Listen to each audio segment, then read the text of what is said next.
I think we all realize that study of any subject by means of that instrument which is itself the subject of the study presents certain very definite difficulties. The mind of man is able to distinguish many things, but has never yet been adequately able to distinguish its own essence. Man has greater trouble understanding himself than he has in seeking out the answers to other questions. Always, therefore, when the individual turns upon the source of his own faculties in an effort to discover their meaning or their substance, he must use these faculties to explain themselves. And this mostly cannot be, for the reason that faculties have a kind of motion, and that motion is from themselves toward other things. To reverse this motion and turn the faculty toward itself represents a very difficult and, for the most part, unsuccessful venture. Therefore, when we come to the problem of consciousness, we are seeking to understand a power or energy that we commonly use, that is available to all of us, that has become a familiar part of our own existence. If there be a consciousness separate from this kind of consciousness, and we assume that there may be, then this also is difficult for us to understand. For we are conscious of consciousness only as we experience it. And by this experience, we discover it as an energy or power by which we may know certain things, by which we may motivate certain actions, by which we may comprehend or conceive on the level of idea.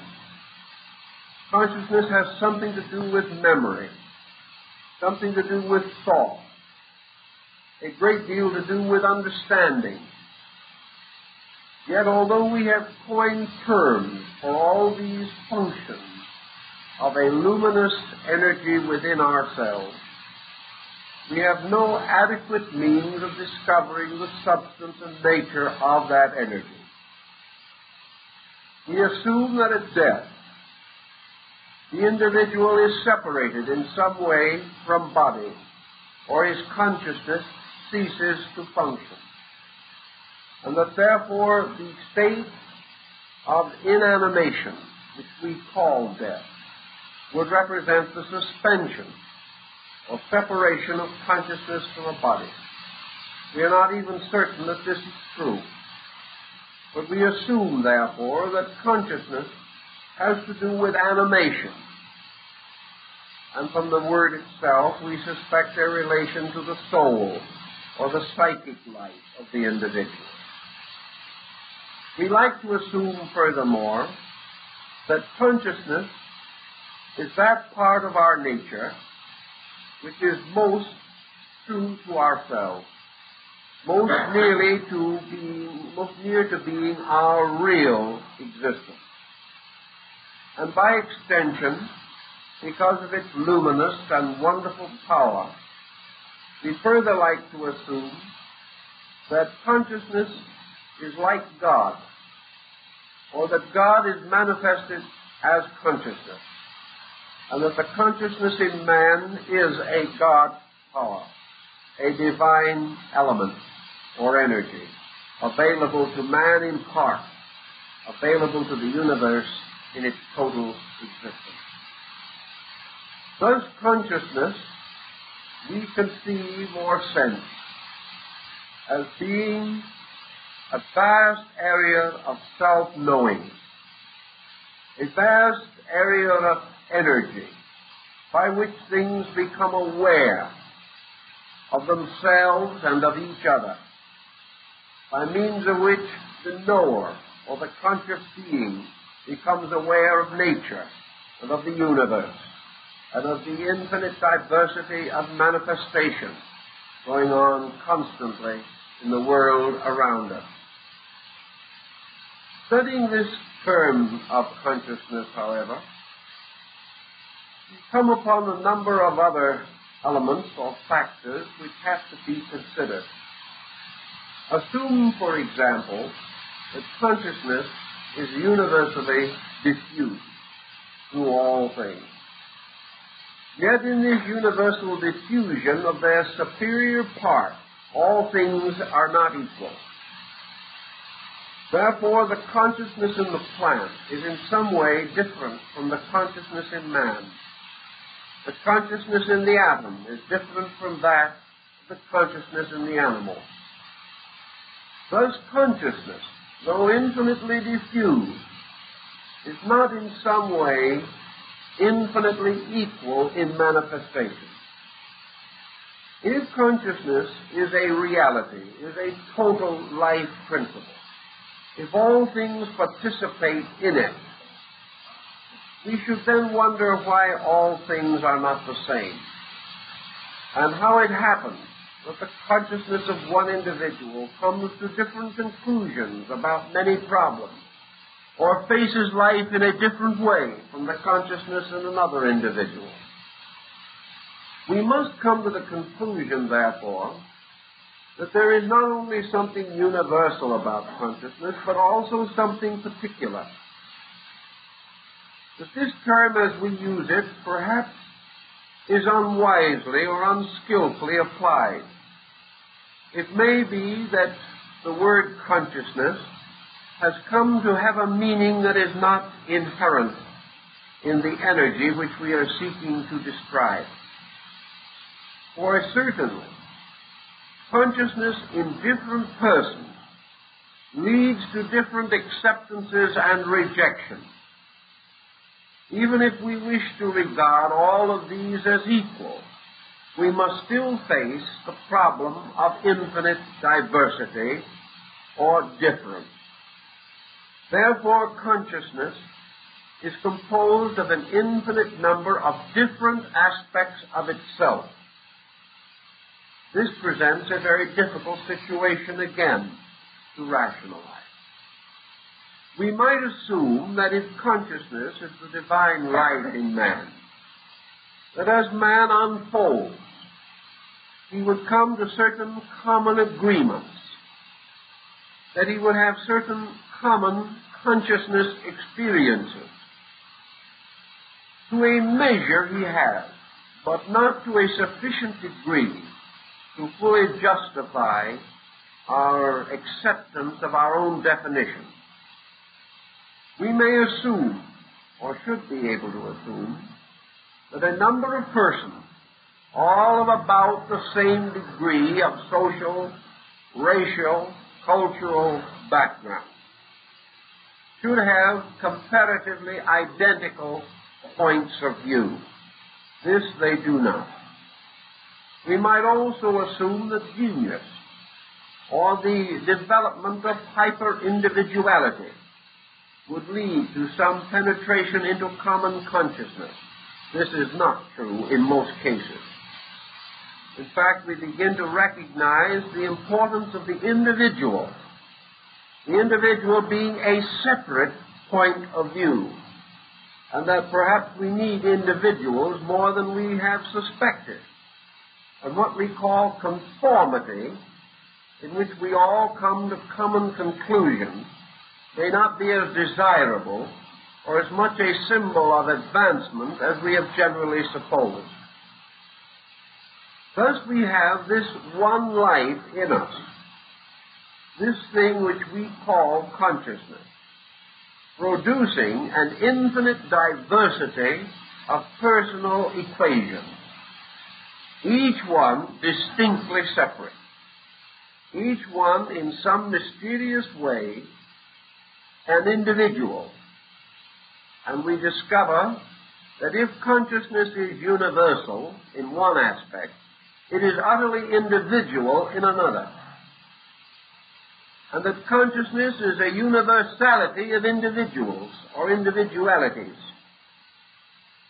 And that wherever we turn, we find forms of life unfolding consciousness according to need, according to attributes. The Greeks took up this problem and came to the conclusion that difference was not a matter of consciousness, but of psychic emphasis. According to them, man's consciousness differs because of the vessel which contained it. The individual's personality, his body, his emotions, his lower mental equipment, these were the differentiating factors. And one consciousness, moving into an infinite variety of personalities, became interpreted or defined according to these individualities rather than according to its own nature. Therefore, it was the mind that made the individual, not his consciousness. And the concept of the Greek was that what we term consciousness was universal and mind was individual. Thus, as man's body is personal, separate from all other bodies, his mind is individual, capable of an existence independent of other minds. But his life is not individual. His life is universal, utterly dependent upon one source of life. And to the ancients, this life and life source were the fountains of consciousness. For to them, consciousness was life itself. Assuming this as a tenable idea, we must still, however, face certain confusion. Because actually, life or consciousness is a power superior to mind. It seems strange, therefore, that mind can mold consciousness, can limit it, restrict it, or prevent its proper expression, or can cause it to come to error.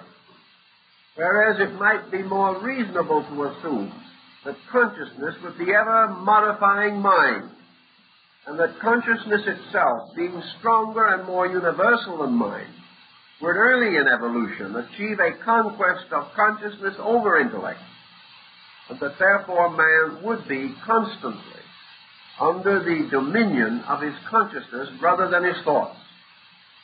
Yet consciousness and thought are in conflict in many instances, and up to this stage in our evolution, thought has more frequently won than lost. And consciousness has nearly always remained the victim of the intellectual and emotional pressures of the human being. Psychology may say that consciousness is therefore mind and pressure. It is mental, it is emotional, it is all these things. Consciousness is therefore simply an animating principle, capable of being involved in innumerable complexities, and not capable, actually, of dominating any of them, inasmuch as consciousness, as we please to call it, is the product of life rather than the cause of life, and that the education of consciousness is essentially the reason for existence. Now, this viewpoint, of course, is contrary to your older classical opinion. For in your classical system, man as a spiritual or enlightened being had an existence prior to man as a relapsed or benighted creature. Man, falling into generation, fell from a divine state into a mortal state, by means of which his inner consciousness was obscured, and he became the victim of appetite, pressures, and desires. Liberation, therefore, was the release of consciousness from involvement in desire, its restoration by discipline, by renunciation, by the gradual separation of man's integrity from the restraint placed upon it by his environmental life. It was nearly always a series of ethical compromises. Here again, consciousness assumes an interesting but rather confused position. Man attempting to restore consciousness finds himself, for example, in the Greek philosophy, in the place of a savior of his own consciousness. Instead of consciousness, which is his divine nature, rescuing him, he must rescue consciousness. He must make a voluntary restoration of it, which would seem to imply that whatever consciousness is, it is not capable of an immediate and instantaneous transformation of anything dissimilar to itself. Man is not thereby directly rescued by consciousness, but must preserve his own integrity and earn the right to possess what we might term enlightened consciousness. Consciousness is therefore recondite. It is hidden. It is something that must be earned. It is a reward. It is something which will not achieve its own immediate freedom, but must be freed by something else. This, again, is quite contrary to the attitude that we commonly have that it is omniscient, that consciousness is absolute and ultimate truth. If consciousness in man existed in a state of natural and eternal truth, how could any lesser part of man exist in a state of delusion or error? It isn't a case of where man has to rescue himself. If consciousness is the total of himself, if it is the mainspring and energy of himself, if it is his over-self, his all-self, and it is true, and it knows, and it is perfection in itself, how can man linger in any other state? Why is he not immediately absorbed into this completeness which is the root and life of himself? If consciousness is deity, and this deity abides in man, why does not this deity fulfill man, bringing man into a state of identity with itself by the very virtue of itself being in man and forever operating there? The medieval scholastics attempted to create an explanation of this, which they formulated under the doctrine of original sin. They conceived that in some way man had set up an interval between himself and deity or consciousness, that man had been disobedient. By disobedience, he had broken away and destroyed the harmony between himself as a creature and the Creator whose energy reposed within him. Thus man had to mend this wickedness before he could be restored to the grace of God. This mending was repentance. This mending was a restatement of individual integrity. This mending was the voluntary acceptance of the will of God and the voluntary relinquishment of human will. The circumstances of this original sin differ in many religions, but it is present in several of them. Among the more philosophical systems, the idea of original sin simply gives way to the processes of evolution, in which life, absorbing itself into matter, enters into a state of conflict with its environment. And this conflict must continue until the victory of life over matter.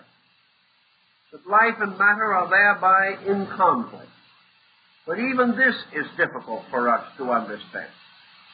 For if consciousness is all there is, and is eternal, and is inevitable, and is all-knowing, with what can it be in conflict? How can there be conflict between complete consciousness and any other state, presuming there can be any other state.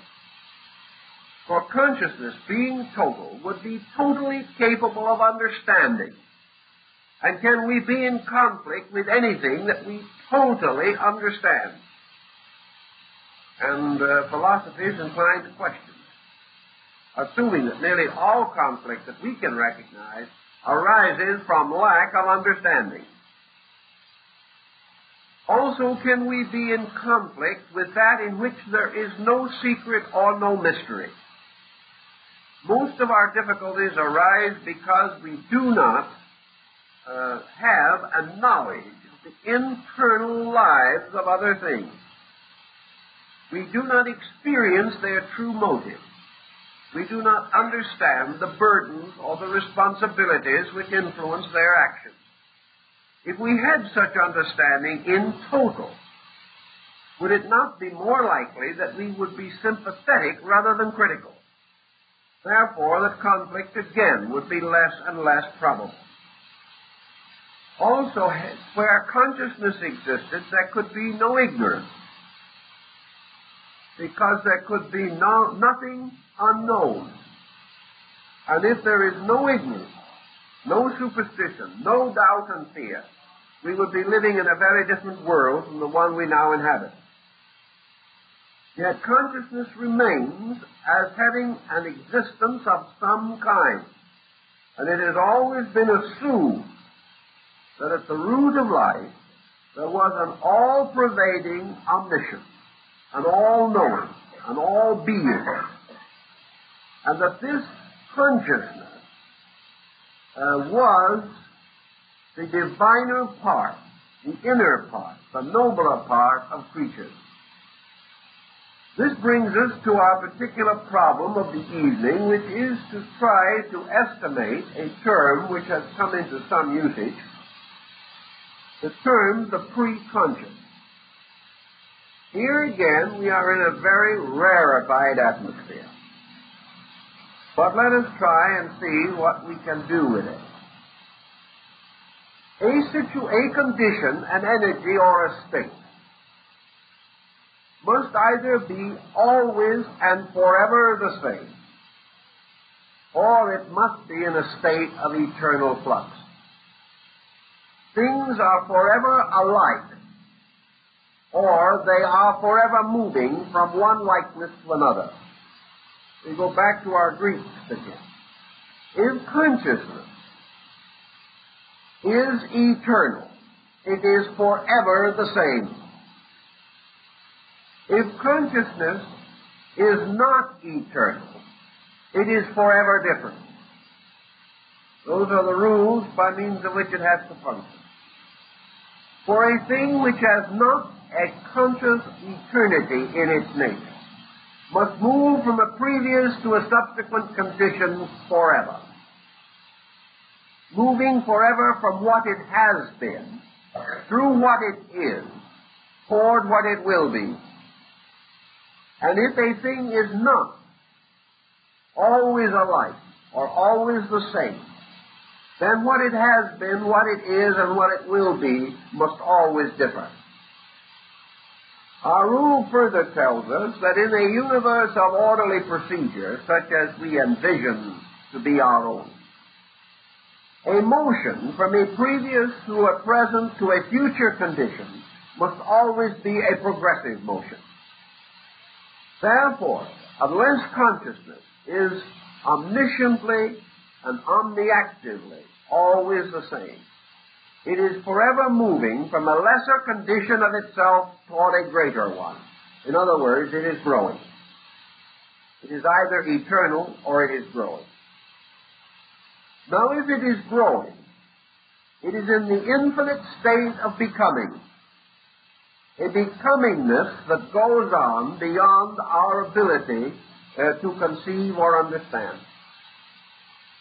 It is difficult for us to assume that a becomingness goes on forever without an achievement of becoming. This is another very difficult thing for us to understand. But our philosophers have pointed out that this state of forever becoming, in which the fullness or completeness has not yet been achieved, and theoretically may never be achieved, being always a state of becoming, that each now in that, each moment under consideration, is a total state of becoming, so that the individual who lives now has very little sense of his own shortcomings. He can conceive of how much less he once was by looking backward, but he cannot look forward.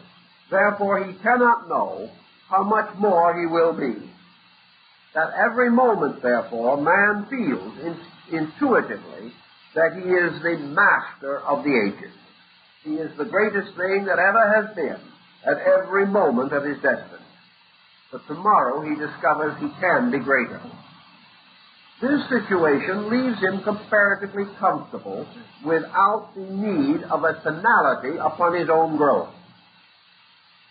Assuming that consciousness can be a condition of becoming, that it is a state of perpetual and eternal unfoldment of potential, that it is like a stream flowing from an ancient fountain and flowing down through time and eternity until it fulfills its incredible, immeasurable destiny. If such is the situation, then we must assume that at any time consciousness is the consequence of something and is in turn causing something else as a consequence of itself. Thus the term preconscious is man's effort to discover the nature of the consciousness of yesterday, the consciousness before it is now. The individual trying to work with this experience of the consciousness before it is now runs into an immediate problem which helps perhaps to clarify the whole issue. The moment he tries to think back as to his consciousness yesterday, he must do it with his consciousness of today. Therefore, he runs into a peculiar dilemma. He cannot be what he was yesterday. He can only contemplate it in the light of what he is today. So he can never fit himself into the consciousness of his own past. Once it is gone, it can be restored by memory, revitalized, but not re-experienced. It is like pain. Once it stops, you cannot feel that particular pain again. But you can certainly remember how much it hurt. But you cannot revitalize the experience of that pain. Even the neurotic person cannot quite make it, although some of them do stupendously well in their effort to recapture it. If then we are to re-experience the state, we will say, of ourselves 10, 15, 20 years ago, something has to happen first. And the thing that has to happen first is that the consciousness of ourselves now must be blocked, or we cannot do it.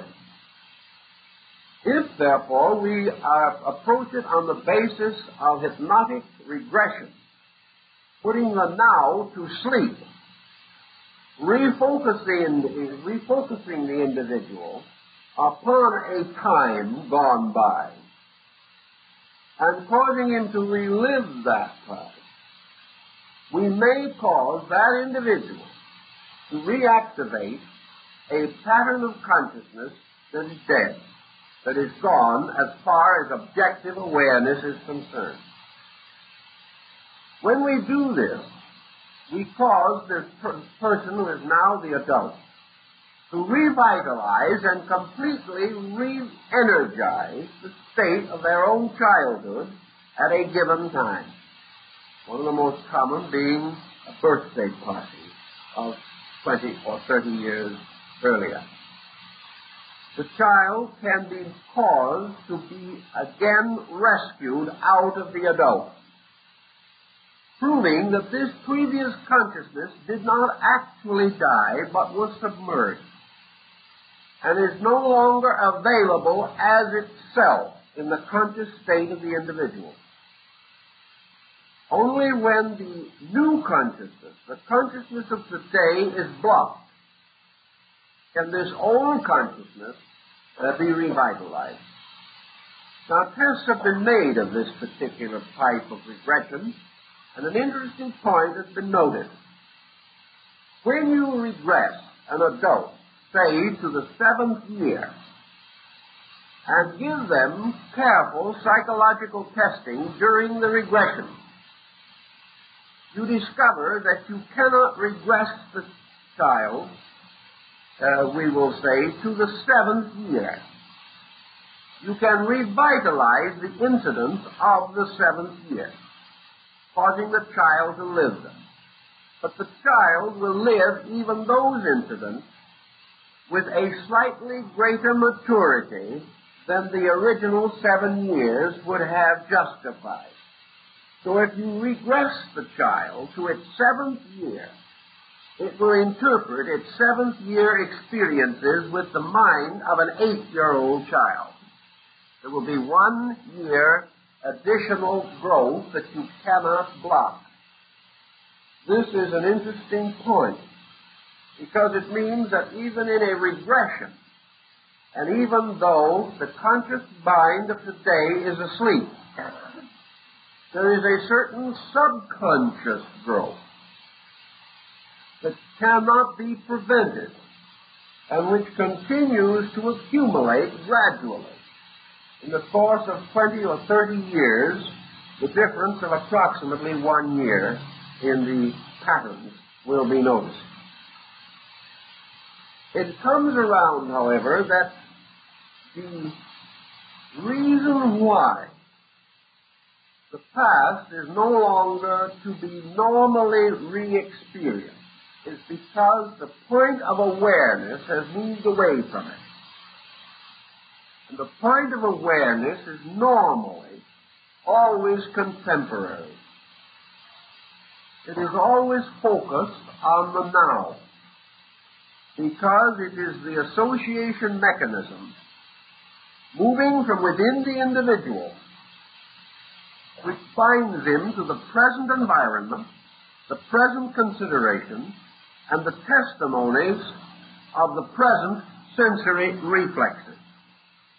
By action, man is bound to now. And it is only when in some way he is artificially prevented from continuing his present focus that he enters into a state of pre-focus or pre-consciousness. Now we can also say, supposing that we did block this individual, supposing we block his present consciousness entirely, so that he is not aware that he has any existence whatever, and we give him no directive. We don't tell him anything. We simply give him a non-directive for objective functions.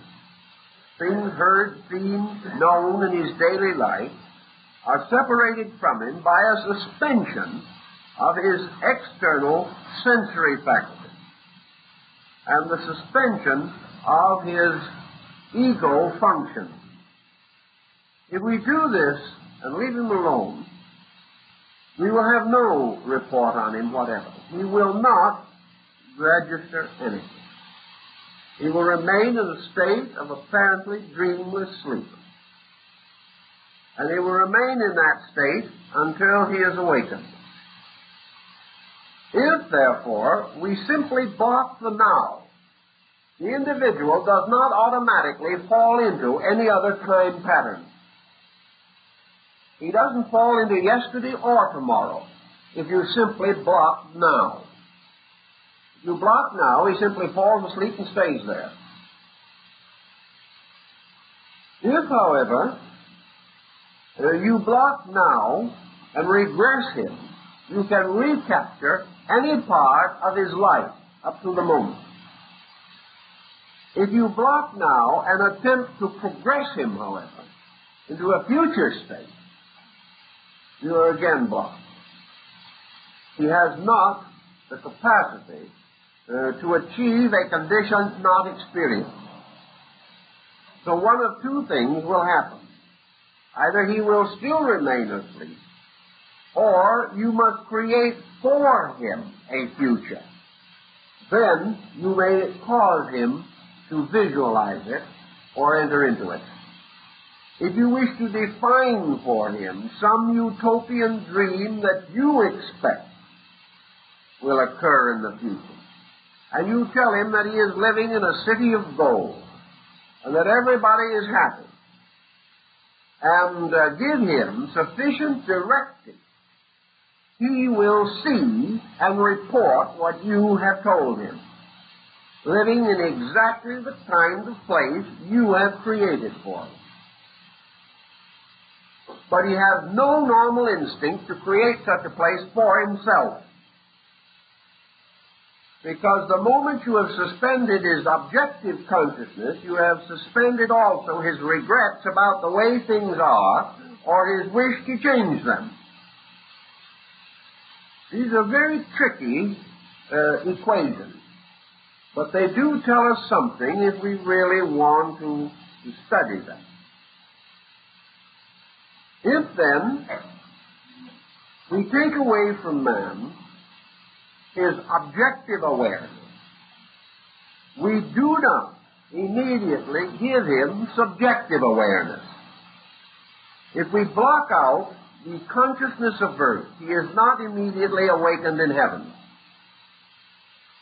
If we take away from him that which is familiar, he simply sleeps,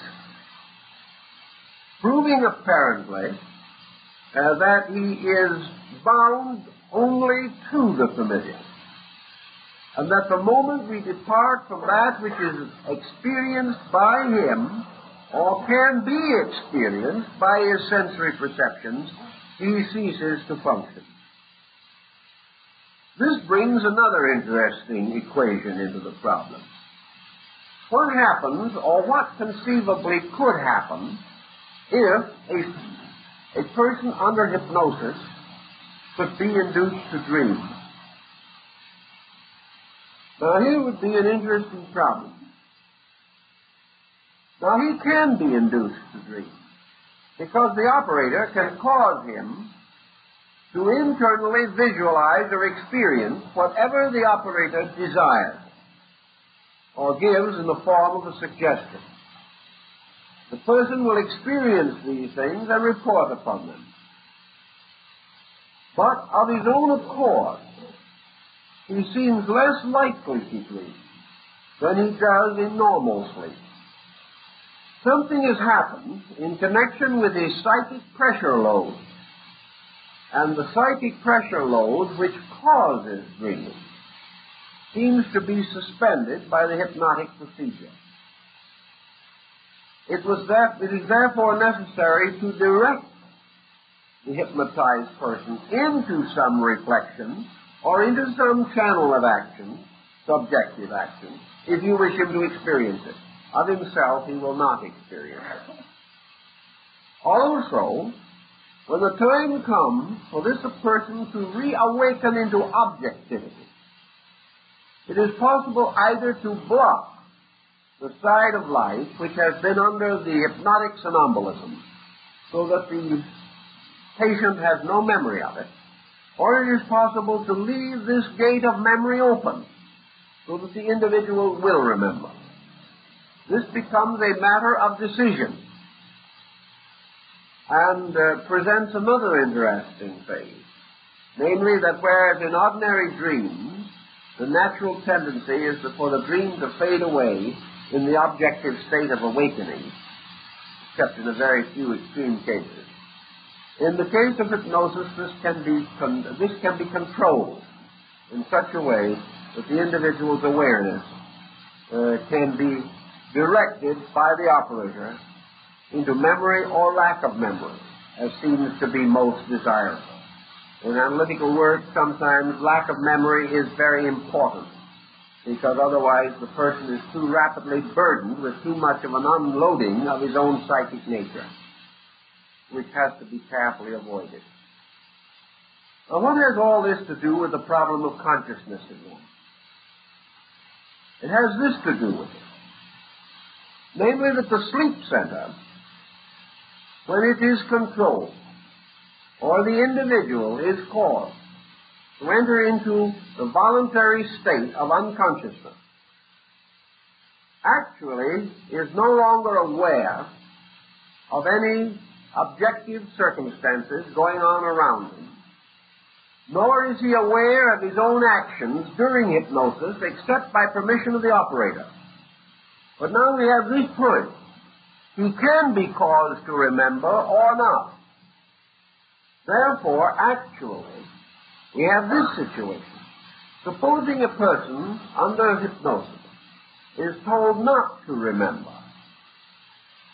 5 years later, the person is placed again under hypnosis, and under the hypnotic condition is permitted to remember while again hypnotized. He will remember.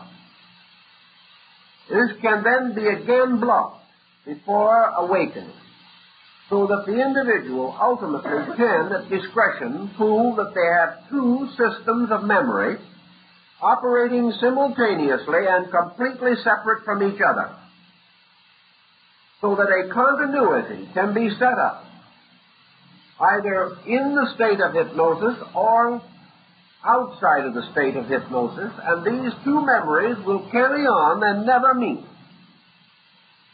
unless the operator wishes them to meet.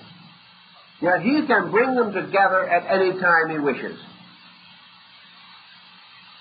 Under such conditions, it is evident that in hypnosis that there is a kind of consciousness that will carry on from one experience to another. Therefore, that man potentially has more than one memory system, a subjective or subconscious memory system and a conscious memory system.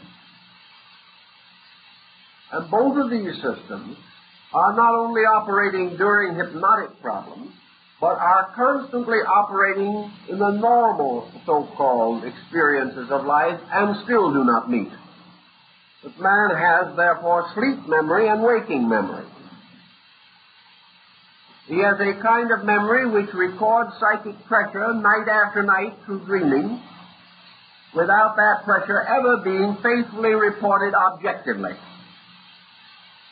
So that this psychic pressure can be a cause of reflection, thoughtfulness, fear, doubt, worry, for a lifetime, without ever coming through into the consciousness of the individual as a conscious memory. It means, of course, that under such conditions, ventilation of this psychic pressure is usually in sleep in the form of dreams. And these dreams can be consistent for a lifetime without the waking person being aware of the continuity of their meaning or the pressures which they are seeking to release. Yet these dreams themselves indicate a complete subjective continuity and a deep laid plan that is going to fulfill itself in some way. Preconsciousness, therefore, implies several things. It implies the problem of the emerging of the conscious life of man at birth. It implies the problem of the re-emergence of the conscious life of man from sleep daily. It also has a larger universal implication in the emergence of the consciousness which we call man from a preconscious state in nature. Furthermore, it challenges us with the fact that man is a manifestation of some kind of an energy that is everywhere resident in space, and therefore that the preconscious state of man probably must correspond with a universal state which still surrounds man and also affects the numerous creatures around him in nature. All of these points lead then to this consideration that consciousness as we know it is a condition, a state, a degree in the unfolding of something. And that this thing that is unfolding emerged from a previous state, which was the seed or root of itself. And that this previous state may or may not clearly resemble or be recognizable in the terms of the condition which emerged from it. Thus, for example, if man saw only an oak tree and was never aware of where the oak tree came from, and never saw the growth of an oak tree, there would be no rational procedure in the world that could convince him that it began with an acorn. It simply would be impossible if man himself did not know, through experience and observation, that such is the case. Because the acorn is not, in a way, understandable or acceptable as the source of a great tree many thousands of times the size of itself. Also, therefore, in terms of consciousness, that which is pre-conscious may in no way resemble consciousness as we know it, and yet may be capable of containing it, engendering it, causing it to emerge from itself. Also, is consciousness itself fruitful?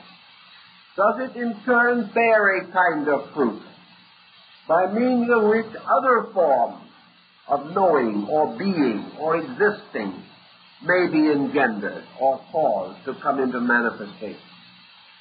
Some of your Eastern philosophies assume that the entire universe is composed of nothing except conditions of consciousness, that there is no such a thing as consciousness and something else, that there is only consciousness, that matter is a kind of consciousness, that mind is a kind of consciousness, that stars and elements are kinds of consciousness, and that actually that this one energy in its infinite manifestation is all that exists, and all things are modes of it, in varying degrees of the unfoldment of one eternal essence.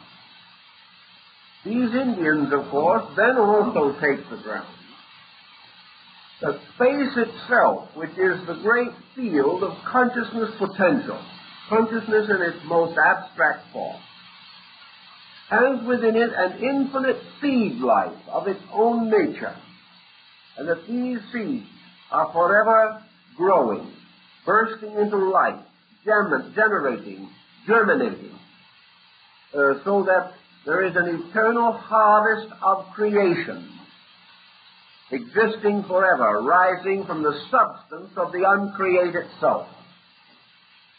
That everywhere in nature, consciousness is blooming from its own root, blossoming forth and bearing its fruit.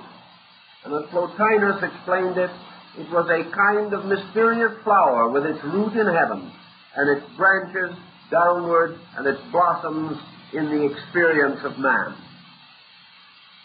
This type of thinking perhaps supports the idea also that consciousness is a mystery which must forever be the quest of man until it is explained. That finally, existence has as its primary objective the solving of the mystery of consciousness. That all things that happen are indicative in some way of the great riddle or its solution. That man's completeness, that man's journey ends only with the solution to the mystery of consciousness. If such may be considered a possibility, we are now dealing more or less with a valid school of thought in the Far East. What then is the ethical implication? What is the discipline involved in this thinking? The discipline involved is the effort of the individual to have the experience of pure consciousness, whatever it may be. That it exists. That the only possible way in which man can solve the mystery of his own existence is to solve it with pure consciousness. And that the only answer to all things rests in the consciousness which causes these things. Unfortunately, however, this is not quite as easy or obvious as might at first appear. As far as we are able to observe in nature, most things that happen occur without the causes of themselves being obvious. Man is not aware of the reason for himself, even as he causes his own kind to exist. And we are not so positive or not so certain that any creature, by the mere will or desire, can solve the mystery of its own causation. Nor can we be certain that any creature is fully and completely aware of the reason for itself. The Greeks, again, were of the opinion that the reason for creatures must always be deposited in superior creatures. That it is only in the divine nature that the reason for man exists. And therefore that man cannot solve his own mystery. That all he can do is to seek a reunion with the divine nature in which all mysteries are solved. Other systems of thought, for instance your Vedanta system, approaches the subject of total consciousness with another kind of attitude. And in this we can also find some justification for the Buddhist idea of nirvana. At first thought, the individual attempting to establish pure consciousness or unite himself with pure consciousness is simply casting himself into oblivion. In the Eastern concept, the individual must completely cease to be in order for universal consciousness to be restored to its own eternal rulership over things. There was a conflict between mortal mind and divine mind. And in this conflict, mortal mind must voluntarily surrender itself. And in the voluntary surrender of itself, must sacrifice all of its own objectives, including its own sense of self-awareness. Thus, Western writers, trying to make commentaries upon these Eastern religious classics, have scratched their heads a bit and have come to the conclusion that these old systems are Asiatic nihilism, that they are simply the complete extinction of the individual, that the only peace that man can know is by ceasing to exist totally. This is not actually the concept of the Eastern thinker, however.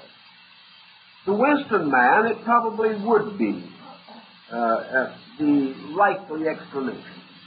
Western man, to whom motion and action are extremely dear, could not conceive of the suspension of his personal desires and attitudes in anything remaining.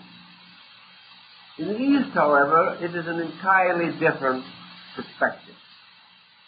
In the East, the idea retains that it is possible for the individual to completely overcome that interval of not-likeness by means of which things are separated from other things. That man dropping into the abyss of his own internal, rejecting by degrees every testimony and function of his sensory perception, detaching himself from every object of mental or emotional life, may finally fall into a complete suspension of the element of illusion in his own nature. Having reached the point, therefore, where everything that is not so has ceased, he stands presumably upon the threshold of that which is so. Then makes another interesting discovery. In his vocabulary, in his thinking, in his mentation, he has never yet devised any means of communicating the nature of that which is so. He has wonderful ways of explaining what is not so. We can share our ignorance with gallantry and ease. In fact, we preach it continuously to each other. We can also have the most learned discourse upon trivia at any moment. We can go on and on, elaborating upon our mistakes, our shortcomings, and our weaknesses. We can spend a great deal of time deciding what is not true. But when it comes to a positive statement of that which is unconditionably true, we have nothing to say, because we have no word, no thought, no idea with which we can grasp it.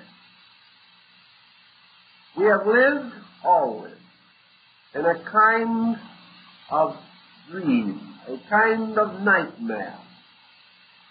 In the course of ages, this dream world of our objective senses has become the reality.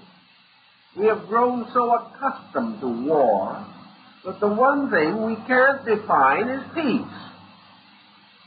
We can't really experience it because we do not know what it is.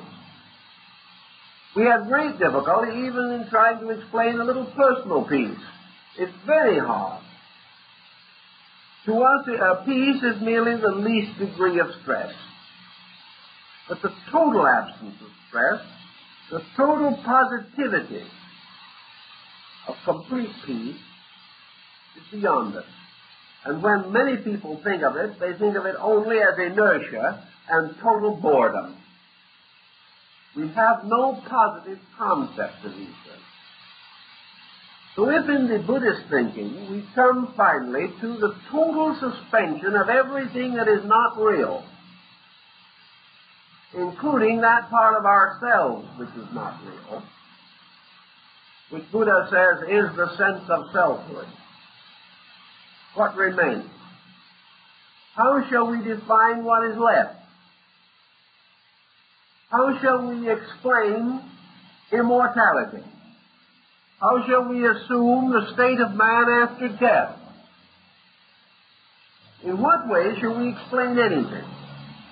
The Egyptians pointed out that the state of man after death is due largely to the intensity of his condition during life here. The Tibetan in his bardo, or the ritual of death, helps or seeks to help the deceased person to orient himself in another world which is startlingly like this one, or to help him to find an immediate and fortunate re-embodiment, back again into this objective world of conditions that we know.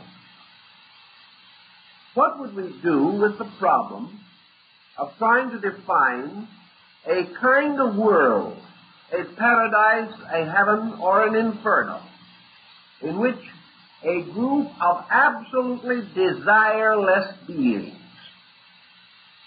continued forever? We just cannot imagine it. We have already populated the other world with all kinds of incidents and personalities and conditions and circumstances derived from here. Apart from what we objectively and subjectively experience, we have no answer.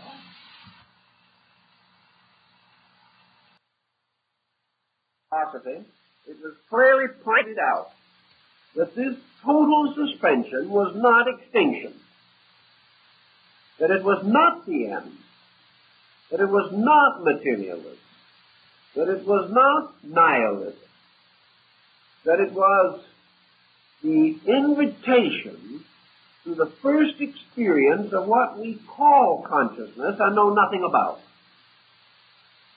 In other words, we have a polarized state. A state of consciousness and unconsciousness, and we have reversed them. What we call consciousness, the ancient sage called unconsciousness. What we call waking, he called sleeping. What we call our daily objectivity was his nightmare. Plato pointed out that heaven is not the place, the hell is not the place where you go when you die, but when you are born. Everything is reversed. But what we call consciousness today is really the conflict, the pressure, the stress, the irritation of factors uncontrolled, undirected, unmastered, and therefore out of conscious direction.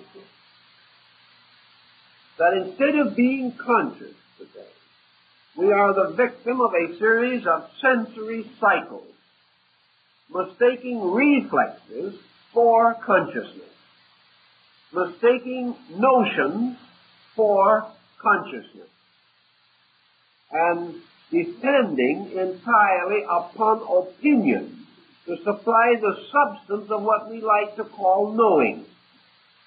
As a result of that, what we call knowing is unknowing. What we call wisdom is truly the foolishness of God. What we call progress may be motion or commotion in any direction whatever, because we have no visual or vital concept of what direction progress should take. Thus, we assume that all motion is the sign of life. And if there is commotion with it, then the individual is really alive.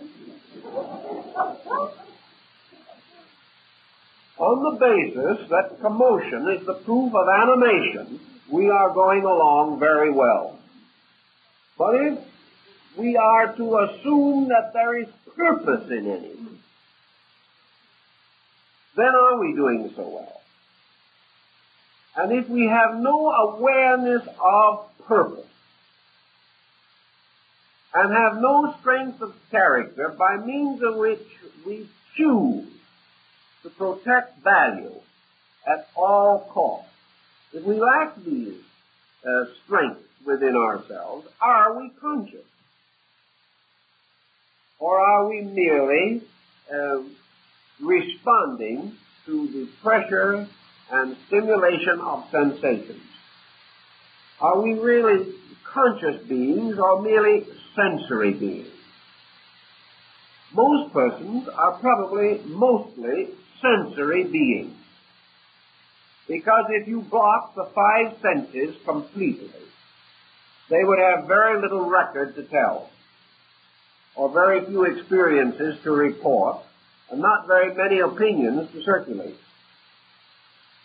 Our entire so-called awareness is based upon our ability to contact a series of environmental circumstances. Our opinions are derived from the papers we read, the television programs we listen to, the neighbors who talk over the back fence. All of these things arise from outside of ourselves and become the basis of our internal reaction to things. Thus, we have two kinds of an outside life. One kind of life which is outside in the sense of outside the body. The other is an outside life inside the body, but outside of consciousness. Thus, what we call our inner life is merely our external environmental life flowing in through our sensory perceptions and loading us with confused testimonies of one kind or another. Against this procedure, we have little or no motion from within ourselves of a true life or a consciousness. We might say, we probably should say, that without consciousness we would be unable to record these external factors. That means, however, that we are using consciousness only as an energy, using it as we would electricity, as a blind force, merely a servant of certain purposes of our own. The Academy of France decided that there were two kinds of electricity, that which was intelligent and that which was not. And what we call consciousness today is probably mostly a phase of energy which would be compared to intelligent electricity. Consciousness now merely supplies us the energy by means of which we can arrive at certain conclusions or perform certain actions. The motivations behind these conclusions and actions being sensory and bodily, and not arising from consciousness itself. If this be true, the average person has had very few examples of consciousness in his lifetime. He has not experienced the pure control of his life by internal value alone. It is not certain that he would know how to define consciousness if he experienced it. Perhaps the mystical experience would come somewhat near to it. But consciousness is certainly a moving from within the individual of a solutional energy.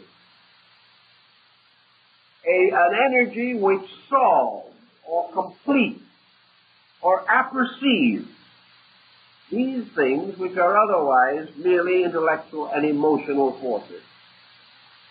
Buddha held this to be inevitable, that what we know as consciousness is not, and what we aspire to conceive of as consciousness, the real, is a positive pole as yet practically unknown to man.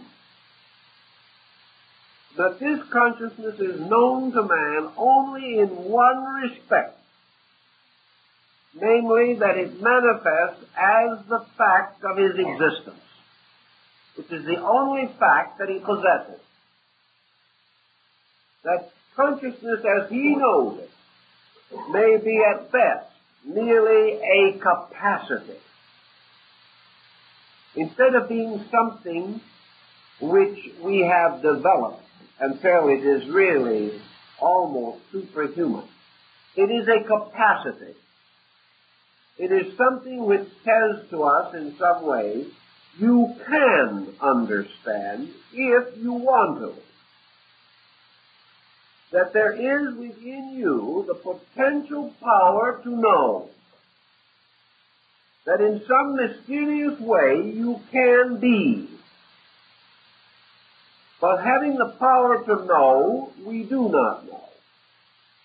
Having the power to be, we doubt our own exact existence. Consciousness is therefore a kind of capacity. It shows that in some way man is capable of achieving to a state of reality. Consciousness is therefore both the capacity for this and the reality to be achieved. It might be philosophically sound, therefore, to think of ourselves not as conscious beings, but as beings groping for consciousness, which some way permeates us and fills our existence, yet with which we are not in rapport. It is as though we were a kind of fish in an ocean of life, and yet unaware of this ocean, that we are in the midst of an unreality, or we are in the midst of a reality, but live a total unreality. that nearer to us than ourselves, than every part of our nature, is an all-pervading potential. And yet, this potential has not been able to cause us to achieve to any particular state. Yet this potential may bestow upon us certain things. One is continuum. That behind the generation of species, behind the fact that man simply is a creation which has refused to die, that in this alone is a continuity of life which is rooted in consciousness, a consciousness of life that is stronger than death. Another possible phase in which consciousness may be dimly recognized by us is this subtle but continuing urge within us to be better. This sensing of our own unlimited capacity. That in some way we are using consciousness without knowing it. That we are assuming that there is no horizon to limit us but our own achievement. That we can be anything that we will to be, do anything that we will to do. Somewhere in the root of ourselves there is the archetypal impulse that we should will to do that which is so, that which is true. That in our questing, our final search must be for value, for that which is so. And this recognition that some way we have the capacity to find what is so, and that we consist of an immortal essence that will continue until this victory is achieved. Perhaps these sleeping elements of conviction within our own natures, but partly expressed, but partly articulated in living, may be pressures from this positive pole of consciousness. In psychology, for example, we have a subconscious and an unconscious as divisions of the internal life of man. We differentiate these from what we call the conscious. But it is my suspicion that we have made a complete reversal. That what we call the unconscious is on the outside rather than the inside. That man actually moving inward moves toward consciousness and not away from it. If this be potentially true, then some of the choicest of our modern aphorisms will have to be revised. Because if the pressure is on the outside rather than on the inside, as we have been affirming that it is, then what we need is discipline on the outside rather than release. We have an elaborate problem here that goes into a great many phases of human life. But the actual answer seems to be that psychology up to the present time has never yet dealt with the plus qualities.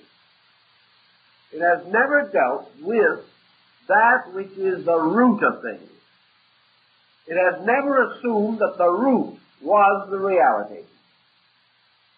It has always assumed that within man is locked a mass of unreality. That is true to a certain degree. But we must penetrate those unrealities, which belong essentially to our objective lives. For these unrealities arise out of our mental, emotional stress. They do not arise from spiritual value, nor do they rise from consciousness, but rather from the deformities of consciousness on the level of sense and emotion. The search inward, therefore, must go past this. Must go past this mystery that the magicians and Kabbalists in the Middle Ages called the mystery of the astral light. This mystery of illusion. And must go further in search of that which is pure, positive consciousness.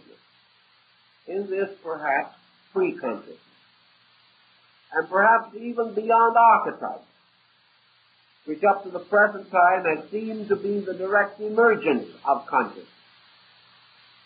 I think we may go on, as the Buddhist has pointed out, to the discovery of pure consciousness as absolute suspension of action, with the absolute suspension, therefore, of all polarized existence and all time, space, distance equations.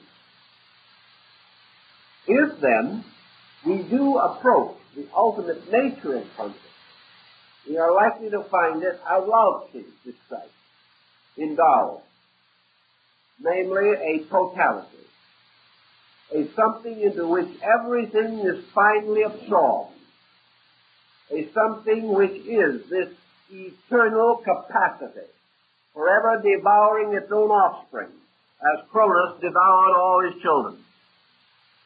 In this sense also, we can understand perhaps how the mystic, in his search for consciousness, has therefore passed through the search on the level of clamor, as the search on the level of glamour also.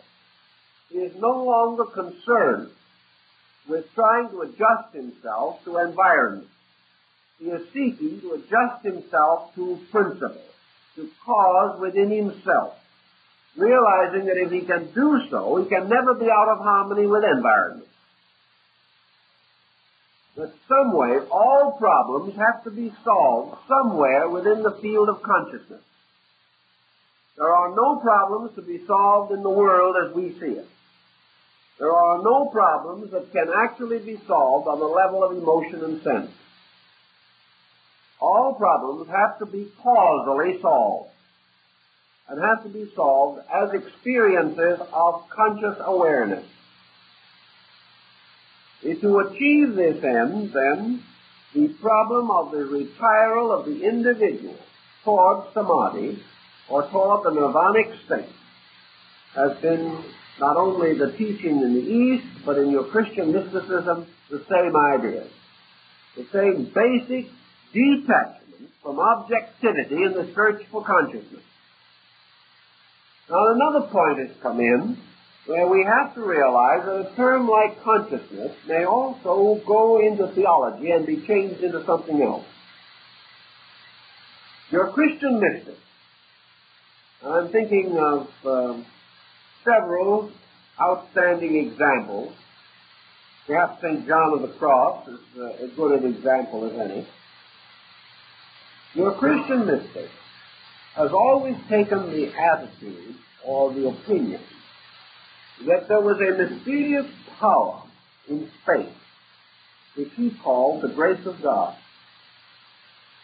This is a mysterious something, a kind of baptism, a magnificent and mysterious water of holiness,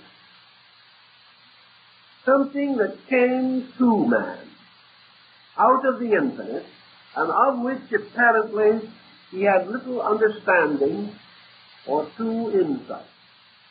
Yet coming into the presence of this thing, he was completely and entirely altered, picked up, lifted out of death and of doubt, and by this peculiar kind of grace became radiant with the love of God and with the realization of eternity.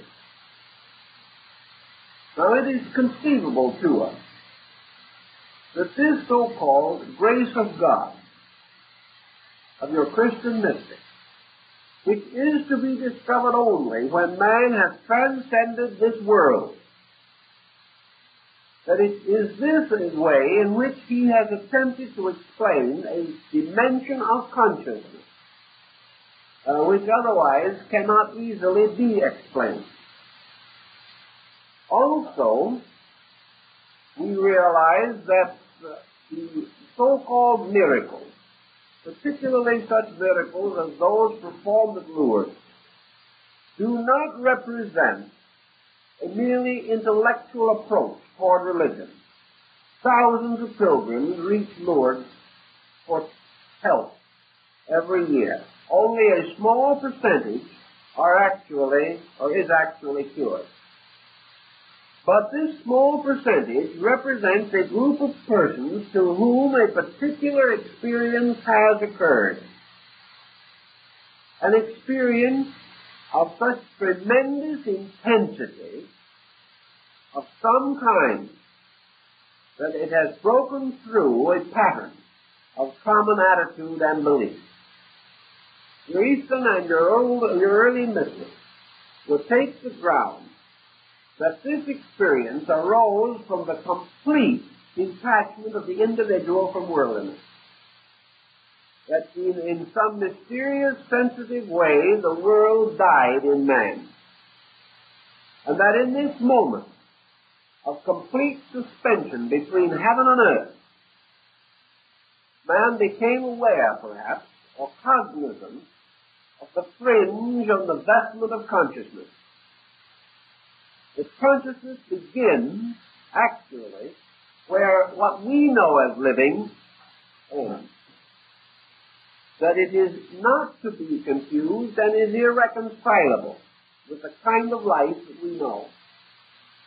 That it remains always within itself. That it is a kind of seed from which all life comes and to which all life must return again. For if life had an origin, it arose in consciousness. If it has a destiny, that destiny must be its return again to consciousness. Now, the question that we asked earlier this evening, if consciousness is a certain kind of positive attitude, how is it that man could ever descend from a perfect state into an imperfect one? This question must be answered by another question. Does consciousness, in its own nature, represent this all-knowing state? Is consciousness that kind of an awareness? The evidence of nature is that this is not. That consciousness is not the kind of thing by which all things are filled, and therefore becomes a positive energy by which all forms of life can be directed. Consciousness, apparently, as Buddha and the Vedantists and Taoists have all assent, is total life in total and eternal suspension. Therefore, it has to be total life with total suspension of will. Hence, consciousness must be total life without purpose, yet capable of fulfilling the purpose that can arise in the unfolding awareness of all creatures.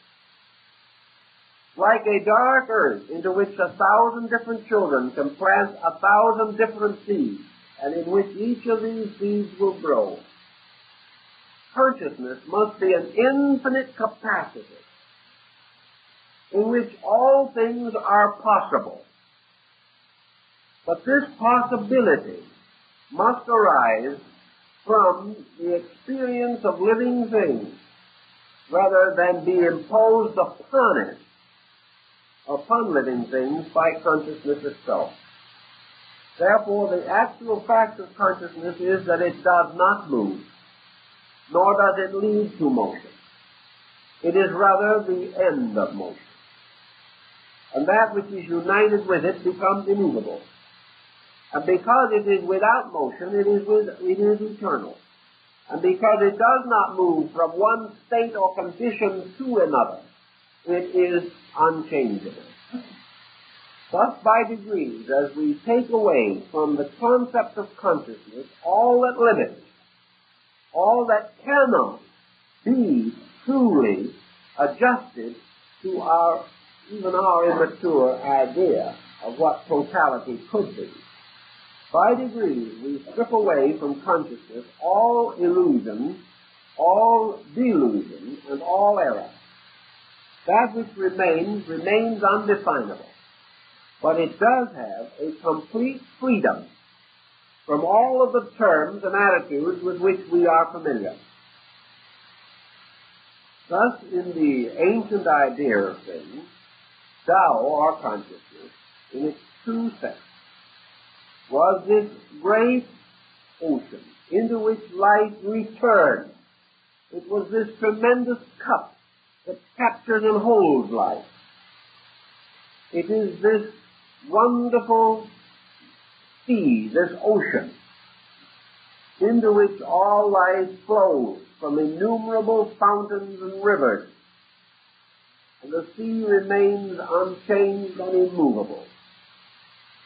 Now, in Buddhism, if life theoretically moves from this state of ignorance along the path of discipleship and liberation, until finally, through the total suspension of error, it reaches this tremendous sea of life, merges itself with it, and vanishes like the drop of water returning to the great sea. What then follows? Buddha does not tell us in his discourses, but he implies and intimates certain things. He said to his disciples that he did not answer these questions because the answers are not profitable. He said, I know many things that I have not told you, but to tell you will gain you nothing, and only lead to abstract controversy over subjects about which such controversy cannot be meaningful nor profitable. But this he does say definitely, that we are not to assume that this reabsorption actually means extinction, or the termination of the vast motions and processes of life in nature. What he seems to be trying to tell us, if we can read between the lines, is that actually his fable or his analogy is based upon the same idea as that of Plato and the race that lived at the bottom of the well.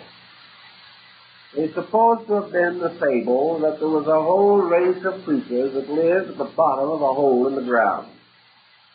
And these people wrote books and became very learned and wrote and described the universe, just how it was made and everything, and explained that the universe was the hole in which they lived, that there were no other holes, and that there was no other place in space except their hole, that they all lived here together, and that the entire knowledge of the race, of the world, of everything was contained in this hole in the ground. Well, after a long time, there was produced out of this race of people living in the bottom of the well, one daring soul who was able to notice that far up above there was a little patch of light coming down. And they told him that this patch of light, of course, was God, and that therefore that all you did to it was worship it. This fellow kept looking up and watching this patch of light, and he saw that at night it disappeared and things like that, and he began to get very interested. And at last, he gained the courage to climb up the side of the wall of the well. It was a very difficult journey, but he ultimately achieved it, and finally came to the edge of the top of the well and looked out upon the world around him. And he saw mountains and plains and people and animals and birds, and he saw grass growing and flowers and rivers and all kinds of things, and he suddenly realized that there was a great world up here that no one previously had appreciated or understood. So he hastened down the well to share the good news with all his friends below. They pronounced him mad and refused to even climb the well and take a look. And when he insisted upon this procedure of going around and telling them about what was happening up above, they finally decided that he was not only mad but dangerous, and it was up to them to confine him and make certain that he no longer perverted the public morals of the people living at the bottom of the well. And the story apparently is a clever takeoff by Plato on the trial of Socrates, the man who dared to take a look over the top of the well and see what was going on in the larger universe. The analogy to consciousness, I think, is this, that what we call living, what we call consciousness today, is the common conviction about value of the people living at the bottom of the well. Somewhere along the line, great prophets, messiahs, teachers, sages, and saints have dared to climb the wall, or have climbed the wall, taken a look around and come back and told people that that is not the way it really is. These saints have all, of course, been regarded as neurotic, or perhaps as mad, and when they were too successful in describing the situation, they were conveniently executed for the protection of their fellow men, lest others take the delusion. Thus, by degrees, we have locked ourselves in the bottom of the well, destroying everyone who tried to bring us out. In our personal lives, we have locked our consciousness in the bottom of the well of our sensory perceptions, our environment, our traditions, and most particularly of authority, which has been the deciding of our minds by the minds of others. Out of all of this situation, we have a new concept of consciousness. Or rather, in this case, consciousness is the way things are outside the well. If then we go up to the top of the well finally and take a look around, we come into a world that is totally different from anything that we have known. We cannot go back and explain it, because those who live at the bottom of the well have no words or thoughts suitable to understand what we have seen, because they have not seen. But this is not where the analogy ends, and Plato very astutely pointed out the next point, namely, that when man's own internal energy, by the mystical experience, are able to contact the world above the well, or outside the well, and this experience returns again to the sensory factions of man's nature, his own emotions, his own thoughts, his own mind cannot accept or understand. They cannot find the symbols necessary.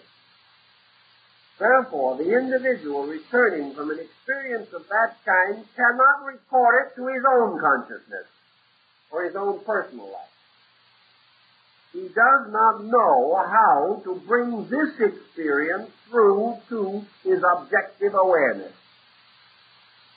Thus, a pure experience of consciousness probably could not be remembered, because it would not awaken any association mechanism by which it would be tied to the presently familiar. Thus, the ecstasies described of the saints and the mystics have always been something exceedingly wonderful. That's all. Something about which there can never be any clarity of explanation. Once also the individual who lives down in the bottom of the well climbs up to the surface and comes out of the well. As far as the people of the bottom of the well are concerned, he is gone forever. He is dead. He has ceased to exist. He has gone forth into a non-existent place, which means that he has to be a non-existent being to function. No one ever expects him to come back, and he probably does not. But not for the reason that is assumed. Not because he does not want to come back, but because he has found a larger world and prefers to function there. In the experience of consciousness, it follows that once the being attains to this consciousness, attains to the nirvana, which is to reach the surface of the ground and look out. For those below, it is the end of everything. It's gone.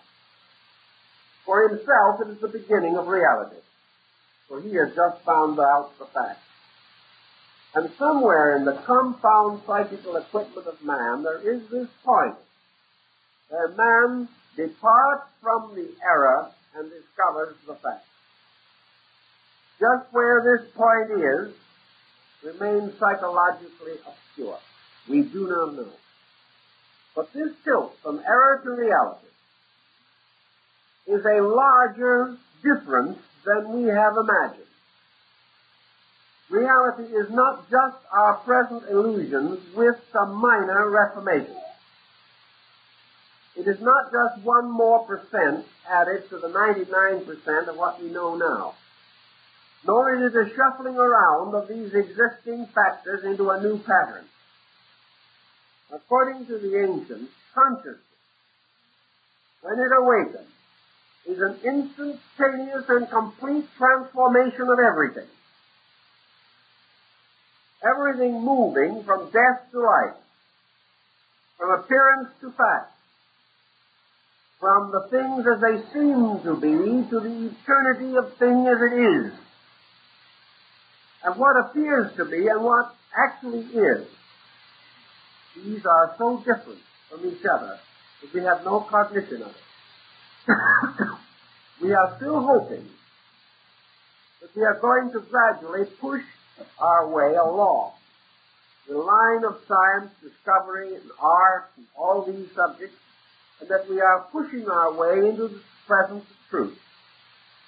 That one by one, our mistakes are disappearing, and our virtues are multiplying, and our abilities are intensifying, and we have made this marvelous and magnificent thing called progress, and that at almost any minute now we're going to wake up in the millennium. We've always had that feeling, but for some unknown reason, the millennium has been a little slow in appearing. And at the moment, it does not seem as close as it did last week before the Lebanon situation got quite as tense as it is now.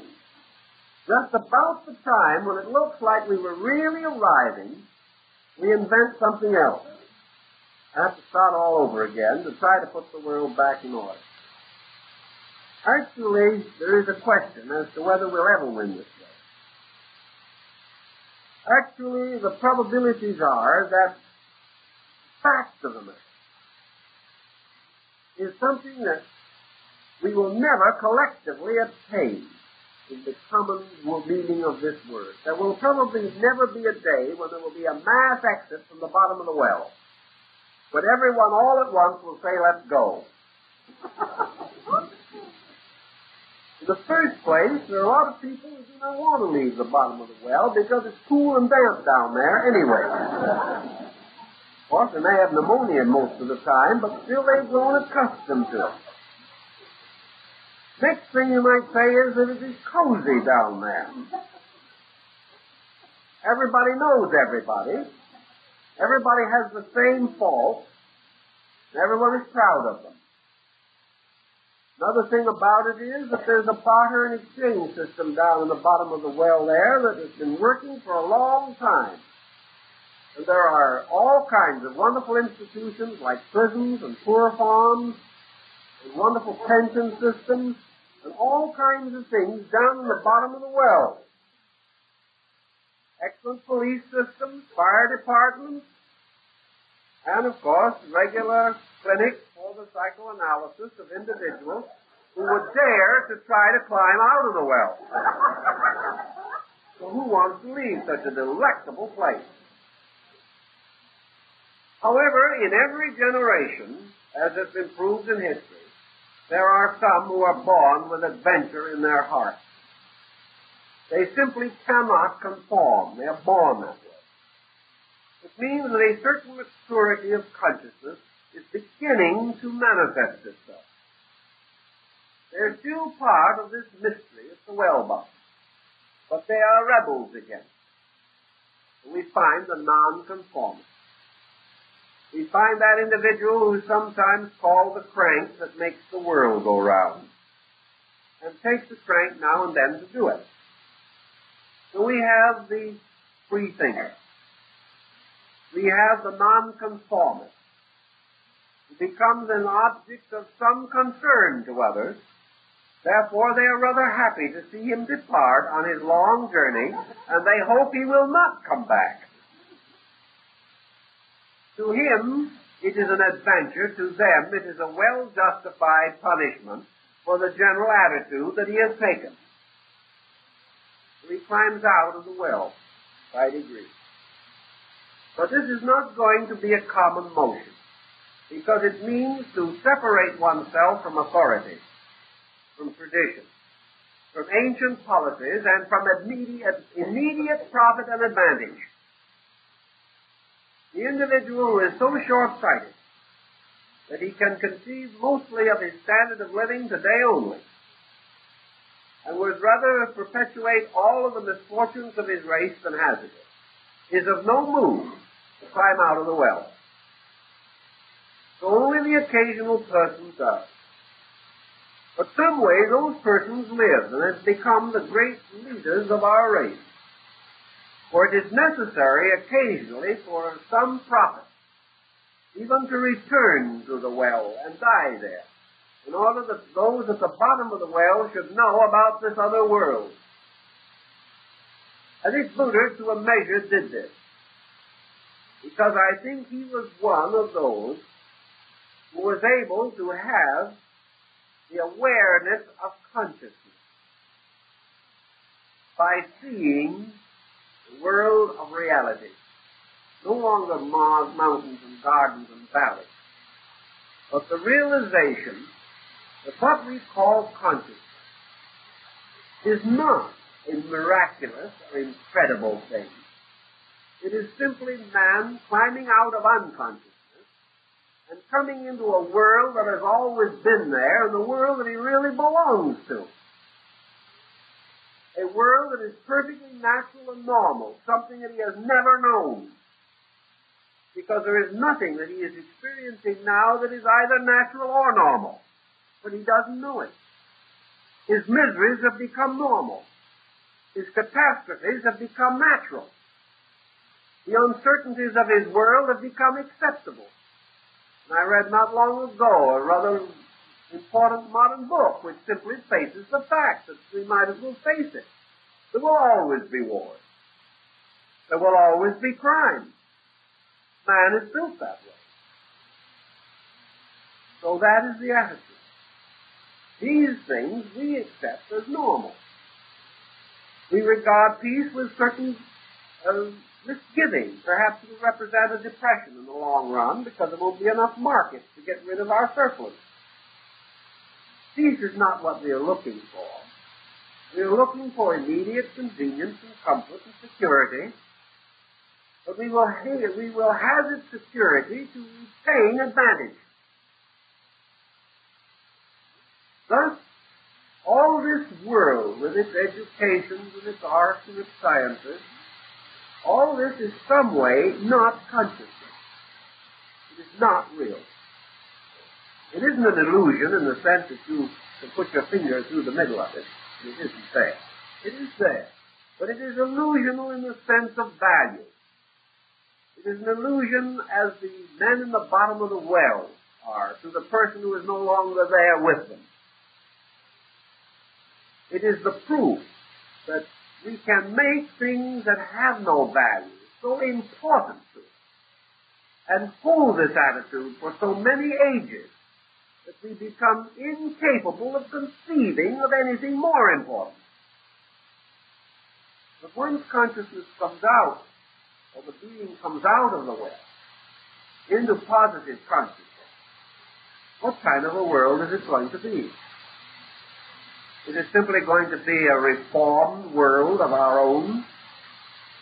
Probably nothing even resembling it. It is going to be a state that we cannot adequately define, probably bearing no resemblance to anything that we know at all. But it is a state of truth, of fact, of actual validity, in which things that now hope, fear, believe, and doubt come to a state of knowing. Knowing being, in this case, the factual participation in a conscious reality. You may find that in that state, that as some of the Easterns felt, that consciousness absorbs us. We become parts of it. That only consciousness itself goes on. and that this consciousness that goes on is normalcy, is real, and is eternal. Therefore, that when we come out of the hole and come into the gardens at the upper end of the well, we come into an eternal state. A state which is, however, eternal and timeless both, in which there is no sense of anything, but an eternal now. Perhaps memory and thought, as we know them, will no longer exist. Perhaps sensory reflexes will have completely ceased. We will have an entirely new structural nature with which to respond to impulse. All of these things seem conceivable. And in this, we go back, or go forward, or we go toward that which preceded our present state, and from which, in some mysterious way, we departed. How did we get to the bottom of the well in the first place? Were these creatures engendered there? Probably not. They don't tell us in the story just how they got there, but we can take some isolated cases. For instance, some of our Western Indian tribes have decided to make their homes 4,000 feet down in the Grand Canyon or something of that nature. Why did people go down in the well? Well, perhaps for protection, originally. The individual seeking protection nearly always exterminates himself, like the Chinese who built the wall around China to keep everyone else out, and all it did was kept them in. Then, another thing, perhaps a man fell down the well at some remote time. Or perhaps in some very ancient day, there was a migration down the well to explore it. There was trouble getting out again, and after ages, men gave up trying to get out. Perhaps this is also the story that is behind the fall of man. That the human being, because of body, which is the well in which he is caught, and because of the exigencies of survival, fighting against the saber-toothed tiger, fighting against the tremendous forces of a prehistoric world, and man was nothing. The animal creation around him was monstrous and horrible. The very processes of survival, the creation of the stone axe and the cave, the discovery of fire, all these ancient problems kept man very much occupied. He was struggling to survive physically in a world of mystery. Perhaps by the time he got this survival partly worked out, he had forgotten that once upon a time he had crawled down the sides of the well. He was down there now, locked into it by the very thousands of years in which he had struggled merely to keep body and soul together in this world. He had no time for reflection, no time for dreams and ideas. By the time he had the time, he had lost the inclination. He was lost within a pattern from which he must extricate himself in some mysterious way. It would be interesting, and I think quite conceivable, to assume, therefore, that this preconscious world, this thing which preceded consciousness as we know it, is true consciousness. What we know as consciousness is not consciousness at all. It is simply man's aggregate of awareness faculties by means of which he reacts to environment. None of these faculties can react to consciousness because they know nothing about it. Therefore, the inner life of man, when he turns in toward himself, is just the darkness. His faculties cannot explore it. Therefore, he does not know how to get out of the well. Even when he wishes to and turns within himself, he finds only mystery and darkness. That was the reason why the ancient peoples began their tremendous sense of discipline. Visualization, the gradual transference of certain centers of value from the outside to the inside, began this process of helping man to move in some way toward consciousness. The refinement of his values, the greater enrichment of his internal life, is seeking more and more on the inside and less on the outside. Actually, it was his way of climbing the wall of the well. For in man's case, he must climb this wall by going into his own source.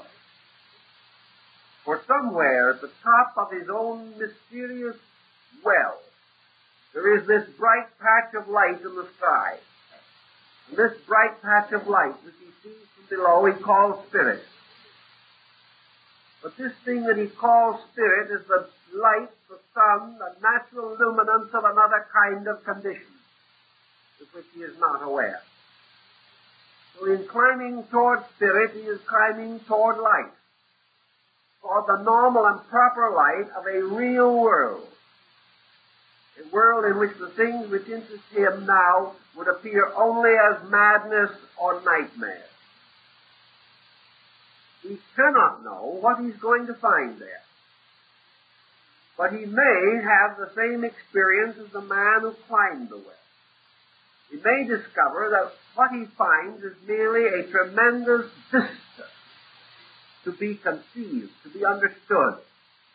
But it is not a problem in which he is going to have to fight or defend himself. He is merely going to have to be amazed, to be surprised, to suddenly realize that this is the world that he always dreamed about. That here is the world in which the things that are meaningful in his few enlightened moments are truly significant and truly real. Therefore, that in this case there is no adjustment necessary other than the adjustment arising from the effort to climb the well. That by degrees, the individual who makes truth his journey, who suddenly resolves to find out the source of himself, the reason for his own being, is the one who ultimately escapes into consciousness.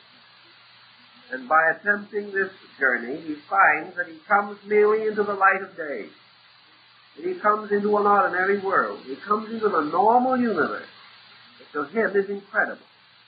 He discovers that heaven is nothing but the normal universe. That it is the thing as it is, rather than the thing which he has forced into a deformity. That so-called immortality is his natural state, not something that he must fight desperately to attain.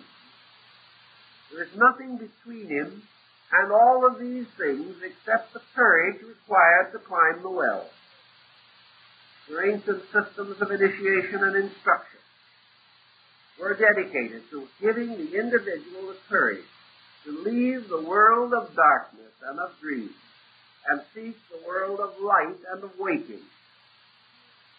And to awaken was the ancient symbol of the dawn of consciousness. Man awakens out of matter into consciousness. And what he calls consciousness here in the state of matter is an awareness, but not a consciousness.